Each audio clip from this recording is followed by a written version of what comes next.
ಚುನಾವಣೆ ನಂತರ ಕುಮಾರಸ್ವಾಮಿ ನೆಗೆದು ಬೀಳ್ತಾರೆ, ಸರ್ಕಾರ ಬೀಳುತ್ತೆ ಅನ್ನಲು ಹೋಗಿ ಎಡವಟ್ಟನ್ನ ಮಾಡ್ಕೊಂಡಿರೋದು ಈಶ್ವರಪ್ಪ ಅವರು. ಕೊಪ್ಪಳದಲ್ಲಿ ಎಡವಟ್ಟಿನ ಸ್ಟೇಟ್ಮೆಂಟ್ ಅನ್ನ ಈಶ್ವರಪ್ಪ ಅವರು ಕೊಟ್ಟಿದ್ದಾರೆ. ಚುನಾವಣೆ ನಂತರ ಕುಮಾರಸ್ವಾಮಿ ನೆಗೆದು ಬೀಳ್ತಾರೆ ಅಂತ ಹೇಳಿದ್ದಾರೆ. ಆಕ್ಚುಲ್ ಆಗಿ ಅವರು ಹೇಳ್ಬೇಕಾಗಿದ್ದು ಸರ್ಕಾರ ಬೀಳುತ್ತೆ ಅಂತ, ಆದ್ರೆ ಸರ್ಕಾರ ಬೀಳುತ್ತೆ ಅನ್ನೋ ಬದಲಾಗಿ ಚುನಾವಣೆ ನಂತರ ಕುಮಾರಸ್ವಾಮಿ ನೆಗೆದು ಬೀಳ್ತಾರೆ ಅಂತ ಕೊಪ್ಪಳದಲ್ಲಿ ಎಡವಟ್ಟು ಹೇಳಿಕೆಯನ್ನ ಈಶ್ವರಪ್ಪ ಹೇಳಿದ್ದಾರೆ. ನಾನು ನೇರವಾಗಿ ಹೇಳಿ ನಿಷ್ಠೂರ ಆಗ್ತೀನಿ, ಕುಮಾರಸ್ವಾಮಿ ಮಂಡ್ಯ ಮುಖ್ಯಮಂತ್ರಿ ಅಂತ ಹೇಳಿದ್ದಾರೆ. ರೇವಣ್ಣ ಹಾಸನ PWD ಸಚಿವ ಅಂತ ಈಶ್ವರಪ್ಪ ಅವರು ಲೇವಡಿಯಾಗಿ ಮಾತನಾಡಿದ್ದಾರೆ. ನೇರವಾಗಿ ನಾನು ಹೇಳ್ತೀನಿ, ನಿಷ್ಠೂರ ಆಗ್ತೀನಿ ಅಂತ ಈಶ್ವರಪ್ಪ ಅವರು ಹೇಳಿದ್ದಾರೆ. ದೇವೇಗೌಡ ತುಮಕೂರಿನ ಮಾಜಿ ಪ್ರಧಾನಿ, ಒಂದು ಸೀಟನ್ನು JDS ಗೆಲ್ಲೋದಿಲ್ಲ ಅನ್ನೋ ಭವಿಷ್ಯವನ್ನ ಈಶ್ವರಪ್ಪ ಅವರು ನುಡಿದಿದ್ದಾರೆ. ದೇವೇಗೌಡರಿಗೆ ಅವರ ಮೊಮ್ಮಕ್ಕಳೇ ಯೋಧರು ಅನ್ನೋ ಮಾತನ್ನ ಕೂಡ ಈಶ್ವರಪ್ಪ ಹೇಳಿದ್ದಾರೆ. ಇನ್ನು ಕುಟುಂಬದ 4 ಜನ ಕಣ್ಣೀರನ್ನ ಹಾಕ್ತಾರೆ.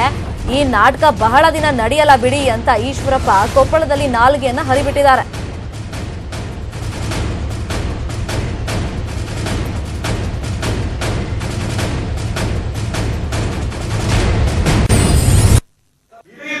ಮೋದಿ ಪ್ರಧಾನಮಂತ್ರಿ ಆಗ್ತಾರೆ, ಕನ್ನಡ ಸಂಘಟನೆ ಗೆದ್ದೇ ಗೆದ್ದರೆ, ಕರ್ನಾಟಕ ರಾಜ್ಯದಲ್ಲಿ 22 ಸ್ಥಾನ ಗೆದ್ದೇ ಗೆದ್ತೀವಿ. ಬೇಡ ಅಂದ್ರೂ ಕೂಡ ಚುನಾವಣೆ ಮುಗಿತಿದ್ದಂಗೆ ಕುಮಾರಸ್ವಾಮಿ ನೆಗೆದು ಬಿದ್ದೋಗಿ ಸರ್ಕಾರ ನಿಂತನೇ ಹೇಳಿ ಜನ ಬಂದಿದ್ರೆ ಸುಮಾರು 1000 ಜನ ತನಕ ಇದೆ. ಇಡೀ ದೇಶದಲ್ಲಿ ಮೋದಿ ಪ್ರಧಾನಮಂತ್ರಿ ಆಗ್ತಾರೆ, ಕನ್ನಡ ಸಂಘಟನೆ ಗೆದ್ದೇ ಗೆದ್ದರೆ, ಕರ್ನಾಟಕ ರಾಜ್ಯದಲ್ಲಿ 22 ಸ್ಥಾನ ಗೆದ್ದೇ ಗೆದ್ತೀವಿ. ಬೇಡ ಅಂದ್ರೂ ಕೂಡ ಚುನಾವಣೆ ಮುಗಿತಿದ್ದಂಗೆ ಕುಮಾರಸ್ವಾಮಿ ನೆಗೆದು ಬಿದ್ದೋಗಿ ಸರ್ಕಾರ ನಿಂತನೇ ಹೇಳಿ ಜನ ಬಂದಿದ್ರೆ ಸುಮಾರು 1000 ಜನ ತನಕ ಇದೆ. ಇದು ಈಶ್ವರಪ್ಪ ಅವ್ರ ಮಾತು. ಚುನಾವಣೆ ನಂತರ ಕುಮಾರಸ್ವಾಮಿ ಅವರು ನೆಗೆದು ಬೀಳ್ತಾರೆ ಅಂತ ಈಶ್ವರಪ್ಪ ಅವರು ಎಡವಟ್ಟಿನ ಸ್ಟೇಟ್ಮೆಂಟ್ ಕೊಟ್ಟಿದ್ದಾರೆ. ಮತ್ತೊಮ್ಮೆ ವಿವಾದಾತ್ಮಕವಾಗಿ ಮಾತನಾಡಿರೋದು ಈಶ್ವರಪ್ಪ ಅವರು. ಆಕ್ಚುಲ್ ಆಗಿ ಎಲೆಕ್ಷನ್ ಆದ್ಮೇಲೆ ಸರ್ಕಾರ ಬೀಳುತ್ತೆ ಅಂತ ಅವರು ವಾಗ್ದಾಳಿಯನ್ನ ಮಾಡಬೇಕಾಗಿತ್ತು, ಆದ್ರೆ ಎಡವಟ್ಟನ್ನ ಮಾಡ್ಕೊಂಡ್ಬಿಟ್ಟಿದ್ದಾರೆ. ಕೊಪ್ಪಳದಲ್ಲಿ ಈ ರೀತಿ ಭಾಷಣ ಮಾಡುವಾಗ ವೇದಿಕೆ ಮೇಲೇನೆ ಚುನಾವಣೆ ನಂತರ ಕುಮಾರಸ್ವಾಮಿ ಅವರು ನೆಗೆದು ಬೀಳ್ತಾರೆ ಅಂತ ಈಶ್ವರಪ್ಪ ಎಡವಟ್ಟಿನ ಸ್ಟೇಟ್ಮೆಂಟ್ ಕೊಟ್ಟಿರೋದು. ಈ ದೇಶದಲ್ಲಿ ಮೋದಿ ಪ್ರಧಾನಮಂತ್ರಿ ಆಗ್ತಾರೆ, ಕನ್ನಡ ಸಂಘಟನೆ ಗೆದ್ದೇ ಗೆದ್ದರೆ, ಕರ್ನಾಟಕ ರಾಜ್ಯದಲ್ಲಿ 22 ಸ್ಥಾನ ಗೆದ್ದೇ ಗೆದ್ತೀವಿ. ಬೇಡ ಅಂದ್ರೂ ಕೂಡ ಚುನಾವಣೆ ಮುಗಿತಿದ್ದಂಗೆ ಕುಮಾರಸ್ವಾಮಿ ನೆಗೆದು ಬಿದ್ದೋಗಿ ಸರ್ಕಾರ ನಿಂತನೇ ಹೇಳಿ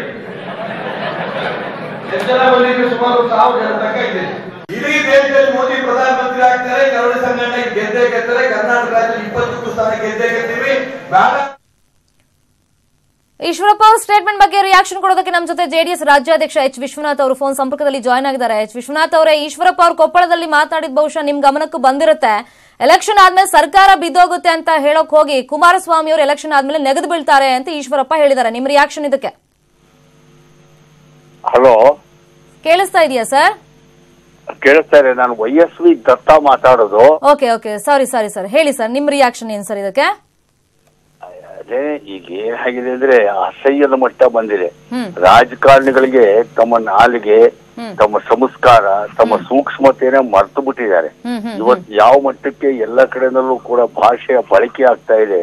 ನಮಗೆ ಕನ್ನಡದ ಅಧೋಗತಿ ಮತ್ತು ಕನ್ನಡದ ಸಂಸ್ಕೃತಿಯ ಅಧೋಗತಿ, ಕನ್ನಡಿಗರ ಸಂಸ್ಕಾರದ ಅಧೋಗತಿ ತೋರಿಸ್ತಾ ಇದೆ. ಚುನಾವಣೆ ಸಂದರ್ಭದ ಒಳಗಡೆ ಈ ರೀತಿಯಲ್ಲಿ ಆ ಪದಗಳ ಬಳಕೆ ನಮಗೆ ಬಾಯಿನಲ್ಲಿ ಹೇಳಕ್ಕೂ ಅಸಹ್ಯ ಆಗತ್ತೆ. ಈ ರೀತಿ ಮಾತನಾಡೋದು ಅರ್ಥಹೀನವಾಗಿರುವಂತದ್ದು. ಮತ್ತೆ ಚುನಾವಣೆ ಒಳಗಡೆ ವೈಯಕ್ತಿಕವಾಗಿರೋ ಟೀಕೆ ಟಿಪ್ಪಣಿಗಳೇ ದಿನ ರಂಜನೀಯವಾಗ್ತಾ ಇದೆ. ಒಂದು ಜನಸಾಮಾನ್ಯರಿಗೆ ಏನೋ ಒಂದು ರೀತಿಯಲ್ಲಿ ಒಂದು ಬ್ರೇಕಿಂಗ್ ನ್ಯೂಸ್ ತರ ಬರ್ತಾ ಇದೆ. ವಿಚಿತ್ರ ಅಂದ್ರೆ ಚುನಾವಣೆ ನಡೀಬೇಕಾಗಿರೋದು 2 ರಾಜಕೀಯ ಪಕ್ಷಗಳ ಸೈದ್ಧಾಂತಿಕವಾದಂತಹ ಕಾರ್ಯಕ್ರಮಗಳು, ತತ್ವ, ಅದನ್ನ ಏಕೆ ನಾವು ವಿರೋಧ ಮಾಡ್ತೀವಿ ಅನ್ನೋದ್ರ ಮೇಲೆ ಹೋಗ್ಬೇಕು. ಆದ್ರೆ ಇವತ್ತು ಅಂತ ಸಂಸ್ಕಾರ ಎಲ್ಲೂ ಉಳಿದಿಲ್ಲ. ರಾಜಕಾರಣಿಗಳಂತೂ ತೀರಾ ಅಧೋಗತಿಗೆ ಇಳಿದ್ಬಿಟ್ಟಿದ್ದಾರೆ. ಹಾಗಾಗಿ ನನಗೆ ತುಂಬಾ ನೋವಿದೆ, ವಿಷಾದ ಇದೆ.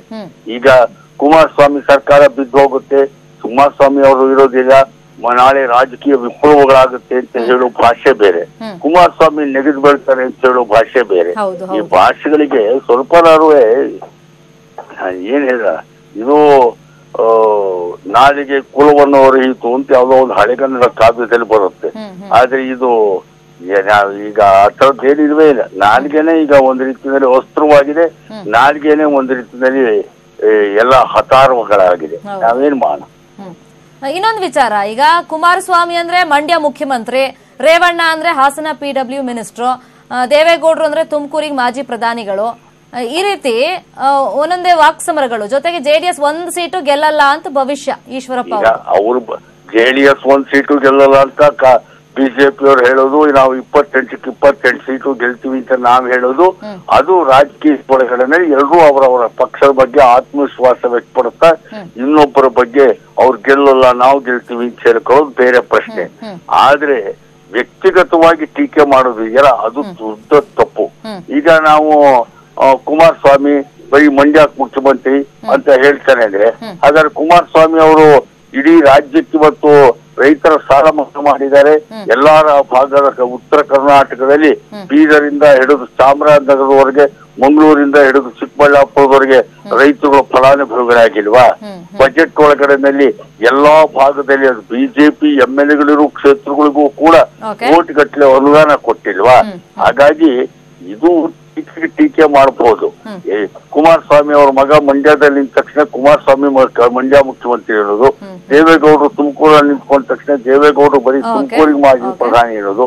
ಹಾಗಾದ್ರೆ ದೇವೇಗೌಡರು ಉತ್ತರ ಕರ್ನಾಟಕದ ಒಳಗಡೆನಲ್ಲಿ ಅಪ್ಪರ್ ಕೃಷ್ಣ ಪ್ರಾಜೆಕ್ಟ್ ಒಳಗಡೆ ಇವತ್ತಿಗೂ ಕೂಡ ವಾಕ್ಸಮರ ಮಾಡುವಾಗ್ಲೂ ಒಂದು ಇತಿಮಿತಿ ಇರಬೇಕು, ನಾಲ್ಗೆ ಮೇಲೆ ಹಿಡ್ತಾ ಇರಬೇಕು ಅನ್ನೋದು. Thank you so much YS ವಿದತ್ ಅವರೇ ರಿಯಾಕ್ಷನ್ ಕೊಟ್ಟಿದ್ದಕ್ಕೆ. ನಾವು ಮುಸ್ಲಿಮರಿಗೆ ಟಿಕೆಟ್ ಕೊಟ್ಟಿಲ್ಲ, ಮುಸ್ಲಿಮರಿಗೆ ನಾವು ಟಿಕೆಟ್ ಕೊಡೋದೂ ಇಲ್ಲ ಅಂತ ಮತ್ತೊಮ್ಮೆ ನಾಲ್ಗೆಯನ್ನ ಹರಿಬಿಟ್ಟಿದ್ದಾರೆ ಬಿಜೆಪಿಯ ನಾಯಕ ಶಾಸಕ ಈಶ್ವರಪ್ಪ ಅವರು. ನಾವು ಮುಂಚೆ ನೋಡ್ತಾ ಇದ್ವಿ ಕುಮಾರಸ್ವಾಮಿ ಅವ್ರ ವಿಚಾರವಾಗಿ ಯಾವ ರೀತಿ ಮಾತಾಡಿದ್ರು ಅಂತ, ನಾಲ್ಗೆ ಹರಿಬಿಟ್ಟಿದ್ರು ಅಂತ. ಇನ್ನೊಂದು ಕಡೆ ನಾವು ಮುಸ್ಲಿಮರಿಗೆ ಟಿಕೆಟ್ ಕೊಡೋದಿಲ್ಲ, ಮುಸ್ಲಿಮರಿಗೆ ನಾವು ಟಿಕೆಟ್ ಕೊಡೋದೇ ಇಲ್ಲ ಅಂತ, ಕೊಟ್ಟಿಲ್ಲ ಕೊಡೋದು ಇಲ್ಲ ಅನ್ನೋ ವಿಚಾರವನ್ನ ಕೂಡ ಈಶ್ವರಪ್ಪ ಅವರು ಪ್ರಸ್ತಾಪ ಮಾಡಿದ್ದಾರೆ. ಮುಸ್ಲಿಮರು ನಮ್ಮ ಮೇಲೆ ವಿಶ್ವಾಸ ಇಡ್ತಾ ಇಲ್ಲ, ಮೊದಲು ಮುಸ್ಲಿಮರು ನಮ್ಮನ್ನ ನಂಬಿ ಮತ ಕೊಡ್ಲಿ ಅಂತ ಕೊಪ್ಪಳದಲ್ಲಿ ಈಶ್ವರಪ್ಪ ಅವರು ಮುಸ್ಲಿಮರ ವಿಚಾರ ಕೂಡ ಪ್ರಸ್ತಾಪ ಮಾಡಿದ್ದಾರೆ.